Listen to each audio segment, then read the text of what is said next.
ना संघर्ष हो ना तकलीफ हो, ना संघर्ष हो ना तकलीफ हो, क्या खाक जीना जिंदगी में। अरे बड़े बड़े तूफान भी थम जाते हैं जब आग लगी हो सीने में, जब आग लगी हो सीने में। हेलो फ्रेंड्स, स्वागत है अपने YouTube चैनल धैर्य स्टडी पॉइंट में। आज अपन भारत के संवैधानिक इतिहास की प्रक्रिया के अंतर्गत एक महत्वपूर्ण टॉपिक 1919 का भारत शासन अधिनियम, जिसे मॉन्टेग्यू चेम्सफोर्ड सुधार के नाम से भी जाना जाता है। इसके पहले अपन ने काफी सारे एक्ट पढ़ लिए, जिसमें रेगुलेटिंग एक्ट, इसके बाद में पिट्स इंडिया एक्ट पढ़ा था, 1833 का चार्टर अधिनियम, 1853 में चार्टर अधिनियम आया था, 1858 का जो भारत शासन अधिनियम आया था, और इसके बाद में 1909 का भारत शासन अधिनियम पढ़ा, जिसे 1909 का भारत परिषद अधिनियम भी कहा जाता है। यदि आपने वो वीडियो नहीं देखी है तो आप उन वीडियो को देख सकते हो, एक साधारण भाषा में समझाया गया है। आज अपन इसकी बात करने वाले हैं। यदि आप हमारे YouTube चैनल पर नए हो तो इस YouTube चैनल को आप सब्सक्राइब भी कर सकते हो, सब्सक्राइब के पैसे नहीं लगते। तो फ्रेंड्स, पॉइंटों के माध्यम से इसको समझने का प्रयास करते हैं। सबसे पहले भूमिका इसकी जानेंगे। भूमिका जानना बहुत जरूरी होता है। भूमिका में सबसे पहले ये जानेंगे अपन कि इसका दूसरा नाम क्या था। इस अधिनियम का जो दूसरा नाम था वो क्या था, मैंने पहले बता भी दिया है। मॉन्टेग्यू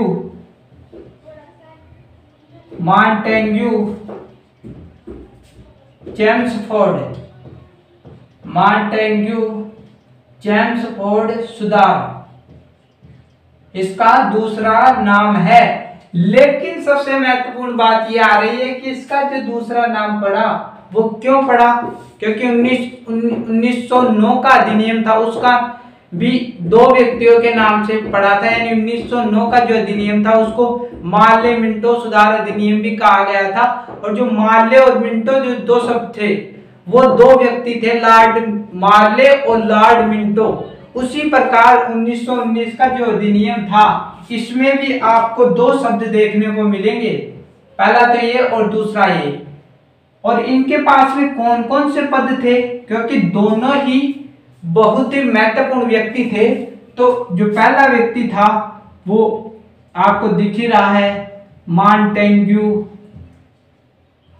इनके पास में जो पद था, पद की बात कर लेता हूं। जो पद था वो थे उस समय के भारत के राज्य सचिव, उनके पास में पद था। और ये छोटा मोटा पद अपन नहीं मांग सकते, क्योंकि उस समय दो ही पद थे। और ये पद था ना जो 1858 का जो भारत शासन अधिनियम था उससे पहली बार आया था। उसके बाद में जो दूसरे व्यक्ति हैं चेम्सफोर्ड, इनके पास में कौन सा पद था वो देख लेते हैं। यानी पहले नाम लिख देता हूं इनका, चेम्सफोर्ड। ये जो चेम्सफोर्ड थे इनके पास में कौन सा पद था, जो पद था यानी पद, इनके पास में जो पद था वो था भारत का वायसराय। उस समय ये भारत के वायसराय थे, भारत का वायसराय।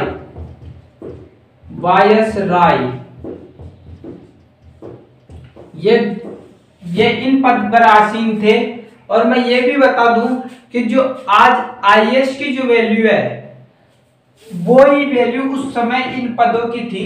तो इन दोनों जो व्यक्ति हैं, इन दोनों व्यक्तियों के आधार पर ही इस अधिनियम का नाम मॉन्टेग्यू चेम्सफोर्ड सुधार के नाम से इस अधिनियम का नाम रख दिया। अब इसमें सबसे महत्वपूर्ण बात यह है कि, और इसमें सबसे महत्वपूर्ण जो फैक्ट हैं वो जान लेते हैं।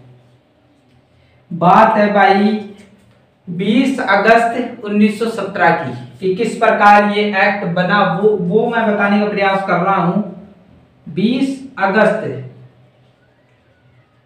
20 अगस्त 1917, 20 अगस्त 1917 को ब्रिटिश सरकार ने, ब्रिटिश सरकार यानी ब्रिटिश सरकार ने पहली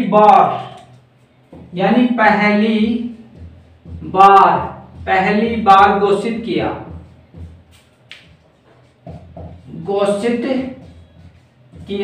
अभी घोषित क्या किया?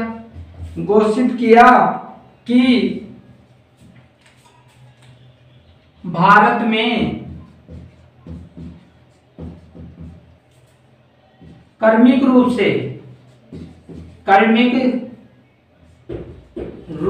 से उत्तरदायी शासन की स्थापना की जाएगी। उत्तरदायी शासन या सरकार बोल दो, सरकार, उत्तरदायी सरकार की स्थापना की जाएगी। ठीक है, अब मैं इनको विस्तार से दोबारा समझा दूंगा। इसके बाद में जो अगला पॉइंट है हमारे पास में, इसी में 1919 को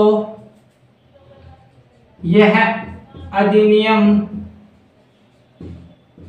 अधिनियम बनाया गया।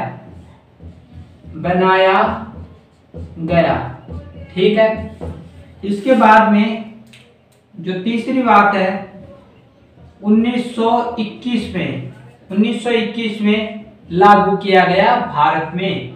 तो मैं एक बार फिर से समझाने का प्रयास करूंगा कि इसका दूसरा नाम मॉन्टेग्यू चेम्सफोर्ड सुधार भी कहा जाता है। दो व्यक्तियों के नाम से ये बनकर तैयार हुआ था ये नाम, और ये दोनों व्यक्ति ही बहुत इंपॉर्टेंट है उस समय। पहला जो मॉन्टेग्यू है, वो मॉन्टेग्यू जो व्यक्ति थे उनका पद था भारत का वायसराय। बार बार रिपीट इसलिए करता हूं क्योंकि आपको चीजें समझ में आए, सेट हो जाए उसी जगह। और चेम्सफोर्ड कौन थे? जो चेम्सफोर्ड थे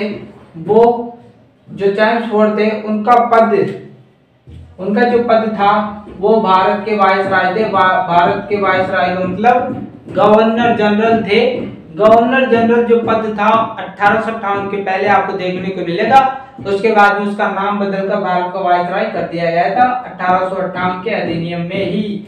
इसके बाद में ये जो अधिनियम बनकर तैयार, यानी सबसे पहले 20 अगस्त 1917 को जो ब्रिटिश सरकार थी उसने पहली बार घोषित कर दिया कि भारत में कर्मिक रूप से उत्तरदायी सरकार की स्थापना की जाएगी। इस अधिनियम में कहा गया था। और यहाँ पर आपके पास में क्वेश्चन भी उठ सकता है कि सबसे पहले सर्वप्रथम ब्रिटिश सरकार ने किस अधिनियम के द्वारा ये घोषित किया गया था कि उत्तरदायी सरकार की स्थापना भारत में की जाएगी? तो आप लिखोगे 1919 का भारत शासन अधिनियम।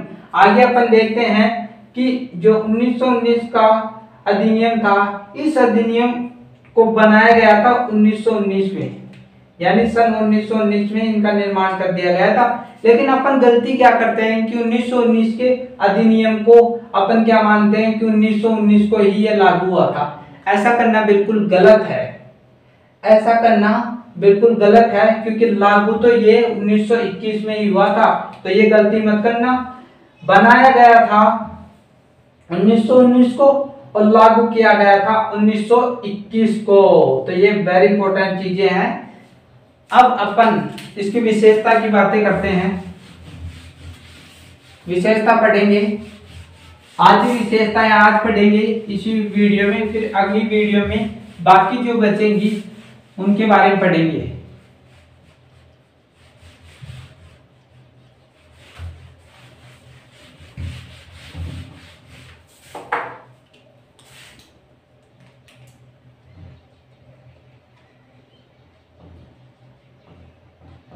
अधिनियम की विशेषताएं,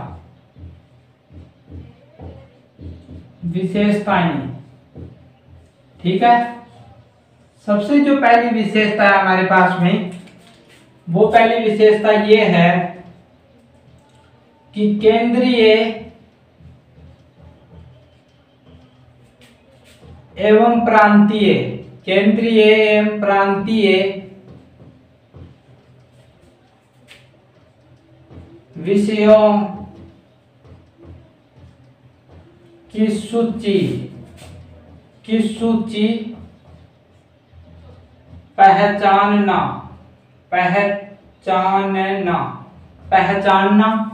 और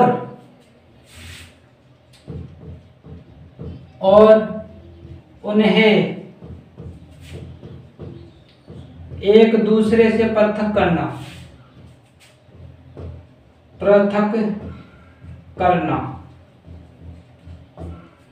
इसको मैं एक बारी बिल्कुल समझा दूंगा, पहले मैं इसको पूरी तरीके से लिख लेता हूं, उसके बाद में मैं समझा दूंगा। और इसी विशेषता में अकॉर्डिंग वाइज डाल लेता हूं मैं, क्रम वाइज। इसी में राज्य पर केंद्र का नियंत्रण कम करने का प्रयास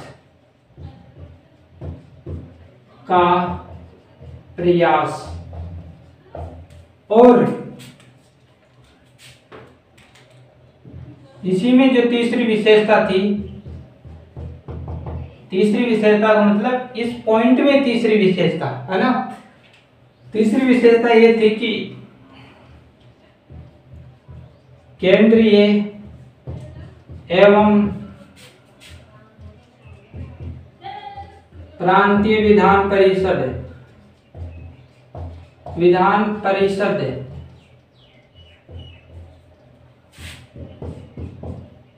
अपने विषयों की सूची पर कानून बना सकती है, कानून बना सकती है। यानी मैं ये समझाने का प्रयास कर रहा हूं कि जो पहली विशेषता है इसकी, वो केंद्रीय, दो स्तर होते हैं, केंद्रीय और प्रांतीय स्तर, ठीक है। केंद्रीय और प्रांतीय स्तरों की जो विषय है, विषय का मतलब इन दोनों या केंद्रीय और प्रांतीय की जो विषय है, विषय का मतलब कौन कौन से उनके क्षेत्र आते हैं काम करने के लिए, वो कौन कौन से क्षेत्रों में कार्य कर सकते हैं, वो विषय हो गए। और उनकी सूची को पहचान लिया गया कि भाई ये केंद्र का कार्य होगा, ये प्रांतीय स्तर का कार्य होगा। तो उनको पहचान कर एक सूची बना दी गई, दोनों की अलग अलग सूची तैयार कर दी गई और इन सूचियों को बिल्कुल पृथक कर दिया गया। यानी पहले इस अधिनियम के पहले केंद्रीय और प्रांतीय जो सूचियां थी उनको मिलाकर कार्य किया जाता था, लेकिन जो ये अधिनियम आया था उसमें दोनों को पृथक करके कार्य करेगा। यानी केंद्र अपनी विषय पर कार्य करेगा और प्रांतीय स्तर अपने विषय पर, जो अपने विषयों की जो सूची है उस पर कानून बनाने का कार्य करेगा। अलग अलग क्षेत्र बांट दिए गए और इसी अधिनियम में राज्य पर, जो राज्य है उस पर केंद्र का नियंत्रण कम करने का प्रयास किया गया था। यानी राज्य पर अब केंद्र का बहुत ही कम प्रभाव रहेगा, वो अपने तरीके से राज्य कार्य कर सकता है। जो इसी में तीसरी विशेषता थी, प्रांतीय और केंद्रीय और प्रांतीय विधान परिषद थी उस समय, वह अपने विषयों पर कानून बना सकती है। यानी इनके जो विषय हैं, दो चीजें हैं, केंद्रीय विधान परिषद और प्रांतीय विधान परिषद, इनको अपने अपने विषयों पर कानून बनाने का जिम्मा दे दिया, स्वतंत्रता दे दी गई कि आप अपने अपने विषयों पर कानून बना सकते हो। इसके बाद में अपन पढ़ते हैं जो दूसरी जो विशेषता है वो द्वैध शासन प्रणाली लागू करना।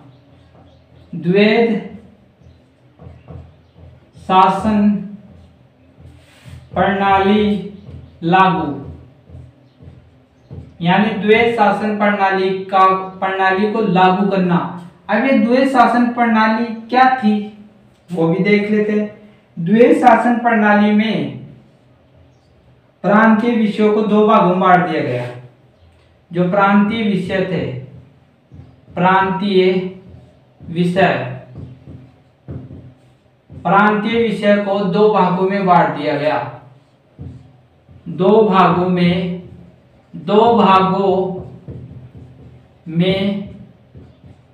बांट दिया गया, यानी डिवाइड कर दिया गया, दोनों को बांट दिया गया। और ये दो भाग कौन कौन से थे? ये जो दो भाग थे, वो पहला भाग तो था हस्तांतरित विषय, ठीक है। पहली जो भाग था वो हस्तांतरित विषय, और जो दूसरा भाग था हमारे पास में वो आरक्षित विषय, ठीक है। अब इसमें जो हस्ताक्षरित जो विषय थे उसके बारे में जान लो कि यह गवर्नर के अंतर्गत आती थी, यानी इन पर अंतर्गत यानी गवर्नर के अंतर्गत आती थी, यानी शासन करता था गवर्नर, और वो अपनी सहायता के लिए यानी हस्तांतरित विषय से संबंधित कोई सहायता चाहिए होती थी उसको, तो वो मंत्रियों की सहायता लेता था। उन मंत्रियों की जो विधान परिषद के प्रति उत्तरदायी होते थे, परिषद के प्रति उत्तरदायी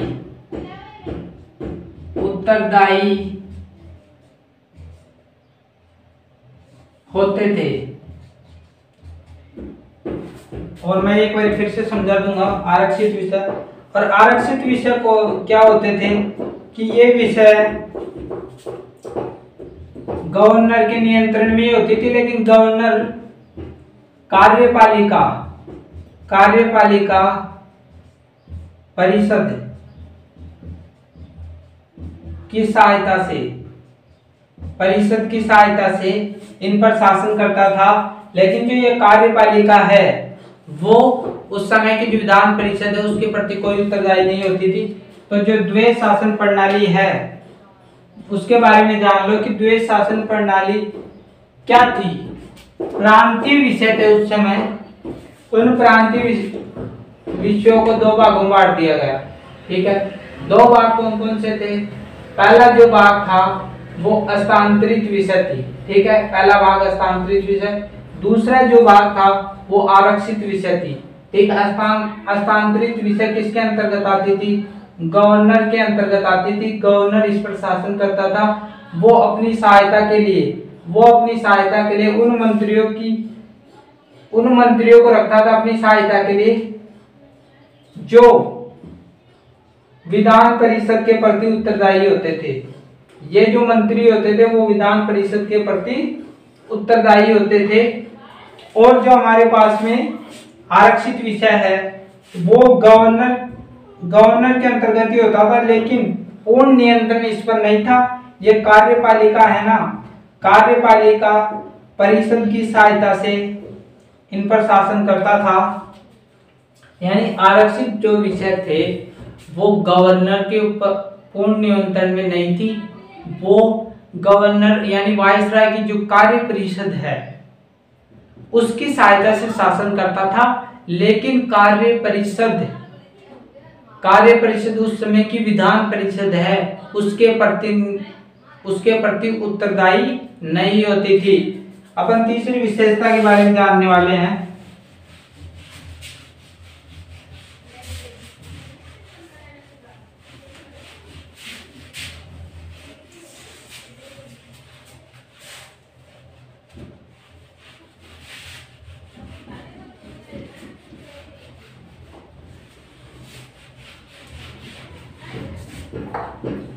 तीसरी विशेषता हमारे पास में है द्विसदनीय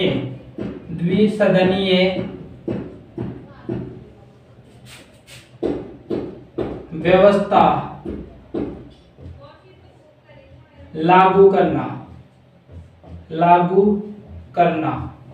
यानी इस अधिनियम के द्वारा द्विसदनीय व्यवस्था लागू की गई थी और ये व्यवस्था, इस व्यवस्था में दो सदन थे, दो सदन यानी द्वि का मतलब दो और सदनीय का मतलब सदन, यानी इसमें दो सदन थे। जो पहला है वो सदन था राज्यसभा, ठीक है। जो दूसरा सदन था वो लोकसभा था। और आप अभी भी देखते हो कि लोकसभा राज्यसभा अभी भी विद्यमान है, तो ये संविधान की देन, ये जो इन एक्टों की देन है। तो राज्यसभा और लोकसभा दो सदनों की इसमें व्यवस्था की गई थी। ये जो द्विसदनात्मक व्यवस्था है उससे पहले यानी 1919 का भारत शासन अधिनियम था, उसमें यह लाया गया था। लेकिन उससे पहले भारत में जो संस्था थी भारतीय विधान परिषद, यानी इसी के स्थान पर यह द्विसदनीय व्यवस्था इसमें लागू की गई थी। यानी भारतीय विधान परिषद के स्थान पर ही द्विसदनीय व्यवस्था लागू की गई थी। इसमें दो सदन थे, राज्यसभा और लोकसभा, ठीक है। अब इसके बाद में जो ये दोनों थे, इसमें जो सदस्य होते थे, जो सदस्य तो होंगे यानी बहुसंख्यक सदस्य,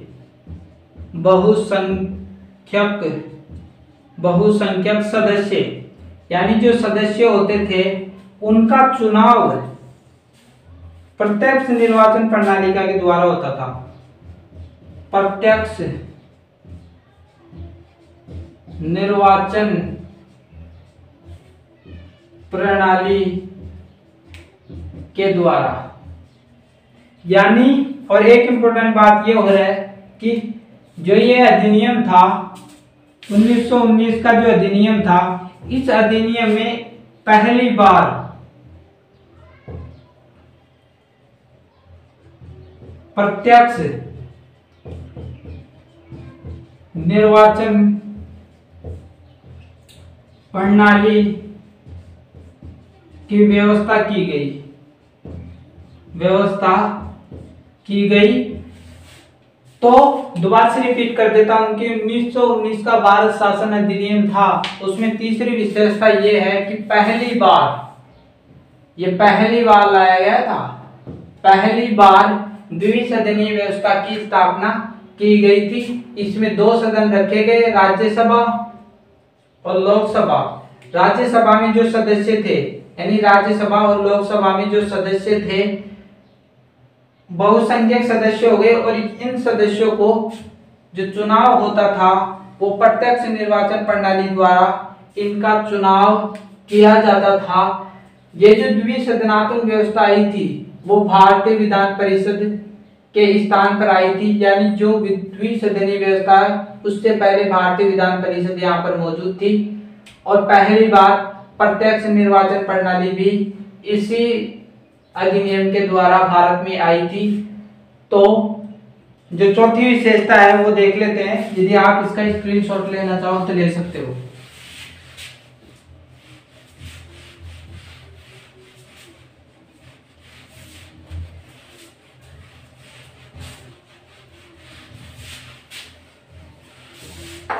उस समय जो वायसराय था, यानी चौथी विशेषता, उस समय जो वायसराय था,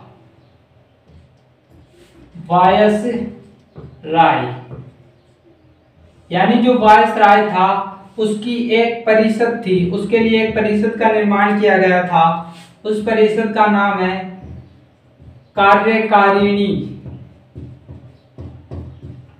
कार्यकारिणी परिषद।